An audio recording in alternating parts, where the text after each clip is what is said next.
नमस्कार, स्वागत है आपका स्टॉक 2020 में और मेरे और हेमंत के साथ ही आप मैच देखेंगे। और आज की पिच रिपोर्ट थोड़ा सा डिफरेंट है। आज आपको पिच रिपोर्ट में मैं ग्लोबल मार्केट की बजाय घरेलू मार्केट पे पहले ले चलूं, जहां पे यस बैंक की बड़ी खबर कल देर शाम को आई, जिसको 1 महीने के मोरेटोरियम पे डाल दिया है रिजर्व बैंक ने और उसके मैनेजमेंट को सस्पेंड करके एक एडमिनिस्ट्रेटर नियुक्त कर दिया गया है, प्रशांत कुमार जी, जो पहले एसबीआई के सीएफओ थे। और अब इस बैंक का क्या होगा ये सरकार और आरबीआई मिलकर तय करेंगे, क्योंकि उसकी एसेट क्वालिटी लगभग जीरो हो रही थी, खराब हो रही थी, नेटवर्थ जीरो हो रही थी। तो उसकी वजह से ये एक बड़ा कदम लिया गया जिसका असर बहुत ज़्यादा मार्केट में देखने को मिलेगा। तो एक बड़ी पिच रिपोर्ट के तौर पे आप कह सकते हैं कि ये हमारे मार्केट को आज ड्राइव करता हुआ दिखेगा। लेकिन ग्लोबल मार्केट में भी कोई तस्वीर बहुत अच्छी नहीं है, वहाँ भी जोरदार गिरावट आपको दुनिया भर के बाजारों में देखने को मिली।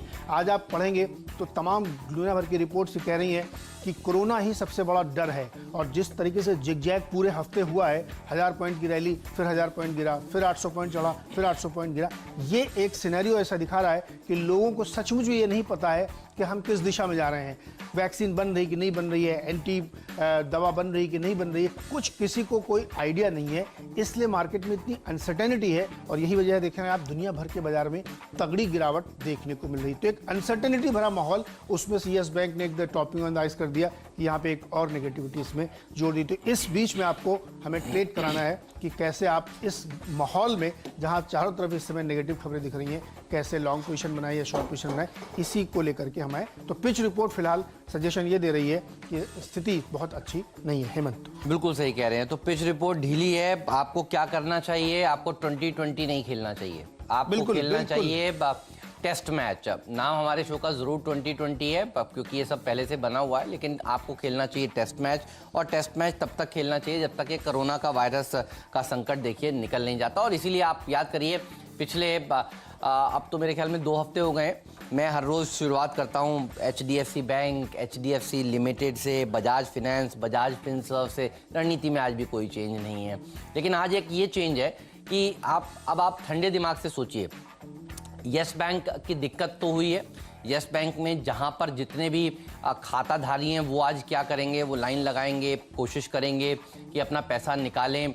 और उसके बाद क्या करेंगे? उसके बाद बैंकिंग तो करेंगे। ऐसा थोड़ा ना है कि सारे बैंक में अब काम करना लोग बंद कर देंगे। तो आप ये भी सोचिए थोड़ा ठंडे दिमाग से। लोग अभी यहाँ तक का देख रहे हैं कि भाई आज यस बैंक में प्रॉब्लम है। मैं कह रहा हूँ थोड़ा आगे तक का देखिए, और आगे तक का जब आप देखेंगे तो ज़्यादा अच्छा आप निवेश भी कर पाएंगे। आप आगे की अगर सोचें तो आप सोचेंगे ये वैसे भी HDFC बैंक के लिए फ़ायदेमंद खबर है। आप सोचेंगे ये वैसे भी ICICI बैंक के लिए फ़ायदेमंद खबर है, एक्सिस बैंक के लिए फ़ायदेमंद खबर है, जहां पर जितनी भी मुश्किलें थी देखिए साफ हो चुकी हैं। अब 300 पॉइंट नीचे SGX निफ्टी में अगर आप यस बैंक की वजह से कोई और अच्छा प्राइवेट सेक्टर बैंक में बेच दें अपनी पोजीशन, तो ये समझदारी बिल्कुल भी नहीं होगी। और इसीलिए हमें लगता है कि 10 के 10 बल्लेबाज आपको उतारने चाहिए। ऐसा नहीं है पहली बार किसी बैंक के ऊपर मोरेटोरियम लगाया गया हो इतिहास में। ध्यान रखिएगा, बहुत सारे बैंक्स हैं, चाहे वो छोटे बैंक हों चाहे वो बड़े बैंक हों, वहाँ पर मोरेटोरियम लगाया गया था। जब मैंने अपने करियर की शुरुआत की थी तो नीरज कुछ ही दिन हुए थे, ग्लोबल ट्रस्ट बैंक के ऊपर एक कांड हो गया था। आप सही कह रहे हैं, 2004 की वो बात है। तो मैंने वो वहां से देखा, और वही उतना ही अगर मैं आपको करियर अपना ही बताऊं तो global trust bank, bank of Punjab, Ganesh bank का करके एक बैंक था, UFJ बैंक था, यूनाइटेड वेस्टर्न बैंक था, लॉर्ड कृष्णा बैंक था, भारत ओवरसीज बैंक था, ये तो आपने अभी कुछ ही दिनों में देखा था, 2007 की बात है ये, सेंचुरियन बैंक ऑफ पंजाब था। तो ये मेरे करियर में ही अगर आप देखें 2004 से अब तक कितने बैंकों पर मोरेटोरियम हो चुका है। और उसके बाद HDFC बैंक देख लीजिए, HDFC बैंक तो नहीं गिरा। तो हमें लगता है इस तरह के क्वालिटी स्टॉक्स को आपको खरीदने चाहिए आज के दिन भी। यहां पर कन्विक्शन और बढ़ जाता है। यस बैंक में दिक्कत होगी, सबको पता है। बेच पाएंगे क्या? ट्राई करके देखिएगा, नहीं बेच पाएंगे क्योंकि लोअर सर्किट ही लगेगा। तो फिर क्या करेंगे? वीक स्टॉक्स को लोग बेचने जाएंगे, ये सब होगा। लेकिन समझदारी क्या है? समझदारी है कि अच्छे प्राइवेट सेक्टर बैंक्स को आपको हर रोज खरीदना चाहिए SIP के तौर पर। तो मेरी रणनीति में तो नीरज कोई चेंज नहीं है, मुझे लगता है आज भी खरीदारी करनी चाहिए। HDFC बैंक्स के लिए और भरोसेमंद बढ़ाने वाली खबर है। और by the way, yes bank पर हम 170 रुपए से कहते थे कि भाव 25 का आएगा, वो आपने सबने देख लिया, हो गया फाइनल। बिल्कुल सही कह रहे हैं आपकी। बड़े जो मजबूत बैंक है, HDFC बैंक है और इस तरीके कोटक बैंक है, इन सब बैंकों में जहाँ पे बहुत स्ट्रेंथ है वहाँ पे लोगों को बने रहेंगे और वहाँ पे नई बाइंग आप आते हुए दिखेंगे। तो डेफिनेटली ये मजबूत बैंक है। लेकिन मैं सेल दे रहा हूँ यस बैंक और SBI दोनों। मेरे सेल देने का लॉजिक ये है कि कल जो ये 25-26% चला है वो आपको वाइप आउट होते हुए दिखेगा। रिपोर्ट्स एक रुपए की आ रही कि 1 रुपये इसका प्राइस टारगेट होगा, कोई कह रहा है 2 रुपये होगा। अभी ये भी सर्टेनिटी नहीं है कि इसका होगा क्या, ये SBI के साथ मर्ज हो जाएगा या SBI इसमें कैपिटल इन्फ्यूजन करेगा। शेयर होल्डिंग का एक बड़ा इशू खड़ा होता है कि 2 बैंक लाइसेंसेज एक बैंक कैसे लेगा, LIC इसमें आएगा। इन अनसर्टेनिटीज के बीच में ये स्टॉक कई दिन तक गिरता दिखेगा। अगर बहुत तेजी से गिरे तो दूर हो जाइए, जरूरी नहीं कि आपको कूद के इसी को बेचना है। लेकिन SBI के लिए प्रॉब्लम ये होगी कि वो क्या करेंगे, क्या कैसे उसको मैनेज करेंगे, क्या करने वाले हैं। क्योंकि बोर्ड कह रहा है कि हम कंसीडर कर रहे हैं, तो कंसीडरेशन में क्या है, पैसा डालने का है या अपने में विलय कर लेने का। इन सब अनिश्चितताओं के बीच में SBI में भी आपको शॉर्ट करने के मौके मिलेंगे। 260 का इसका टारगेट होना चाहिए। RBL बैंक और PNB दो और बैंक यहाँ पे मैं सेल करने के लिए जा रहा हूँ, क्योंकि आज बैंकिंग सेक्टर थोड़ा दिक्कत में आएगा। जहाँ जहाँ कुछ मुश्किलें हैं वहाँ आपको देखना पड़े, कमजोरी देखने को मिलेगी। तो यहाँ पे अगर बहुत नीचे 10-15% नीचे खुल रहे हैं तो थोड़ा थम जाइएगा, थोड़ा ऊपर है तो फिर शॉर्ट करिएगा। लेकिन बैंकिंग सेक्टर आज आपको बहुत वीक होता हुआ दिखेगा। 42 का टारगेट इसका होगा और RBL के लिए 290 का टारगेट होगा। और RBL भी देखिए हम कब से कह रहे हैं, यहाँ पर आप बिल्कुल भी मत खरीदिए। मुझे याद है नीरज, मैंने 3 बैंकों के ऊपर हमेशा से स्टांस मंदी का रखा है, बल्कि 4 उसमें जोड़ लीजिए। एक था यस बैंक, दूसरा था RBL बैंक। हालांकि कई लोग मुझे कहते भी हैं आपने इतना मंदी क्यों करवाया इसमें, लेकिन देखिए जो खबर है वो है। और तीसरा था, आप याद करिए, IDFC फर्स्ट बैंक जिसने चल के नहीं दिया। और चौथा था JNK बैंक। और आपने देखा JNK बैंक में भी फिर क्या फाइनल खबर आई थी। तो ये वाले स्टॉक्स को आपको देखिए पोर्टफोलियो में है तो एक बार निकाल देना चाहिए। ये राय बिल्कुल साफ है। क्योंकि RBL बैंक की बात छिड़ी तो मैंने यहाँ पर ये अपनी राय आपको वापस से याद दिलाई, क्योंकि ये वो स्टैंड है जो पिछले 3 सालों से मैंने लगातार इस चैनल पर बरकरार रखा है। अच्छा, और फोकस में होना चाहिए एक्सिस बैंक। देखिए एक्सिस बैंक में तो कोई दिक्कत नहीं, आप सब जानते हैं। अच्छा, ये सारे बैंक, इतने सारे बैंकों में अगर दिक्कत है तो फिर फायदा किसको होगा, ये भी आप सोचिए।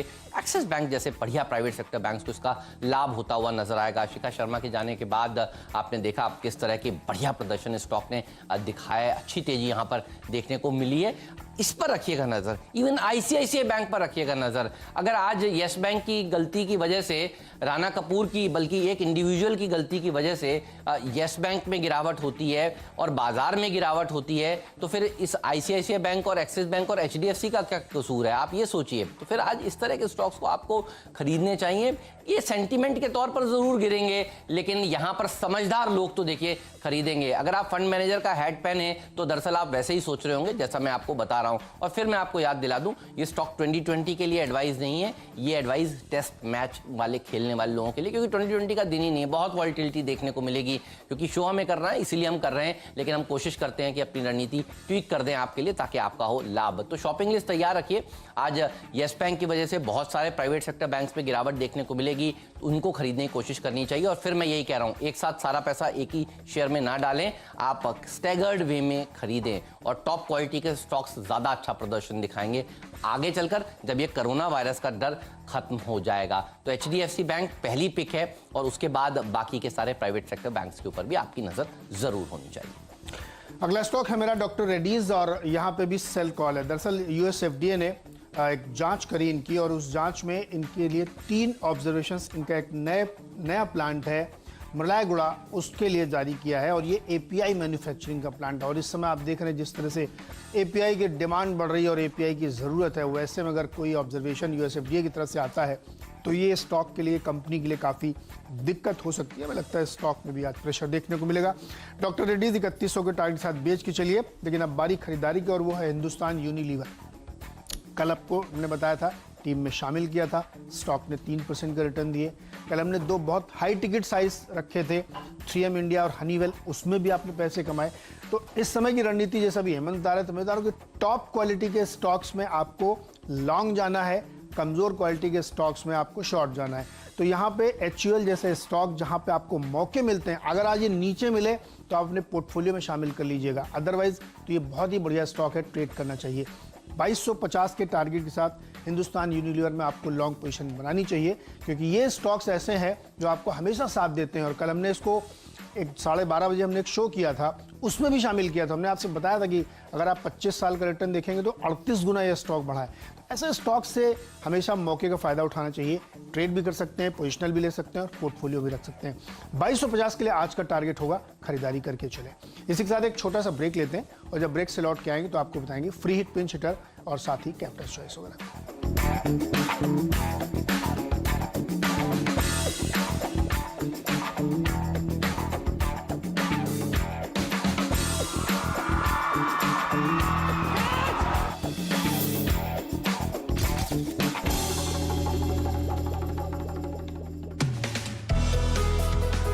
3M इंडिया और हनीवेल ऑटो, हमने लगातार आपको बताया कि ऐसे स्टॉक्स, मजबूत स्टॉक्स इस समय खरीदने चाहिए जहां पे आप अगर रख भी लें तो कोई आपको दिक्कत ना हो। हमने परसों इनको शामिल किया था और इन्होंने अच्छा आपको कमा के दिया है। और स्टॉक स्पेसिफिक अप्रोच रखेंगे तो आपको अच्छा फायदा होने वाला है। पेपर सेक्टर में अच्छी रैली देखी जाएगी और जितना छोटी पोजीशंस रखेंगे, देखिए बाजार में इतनी वॉलिटिलिटी है। आयल केमिकल में भी खरीदारी करके चले, क्योंकि ये स्टॉक भी काफ़ी तेज बिहेवियर कर रहा है और हाल ही में उसने लाइफ हाई दिखाया। मैं आपसे कह रहे थे पेपर सेक्टर पर रखिएगा नजर।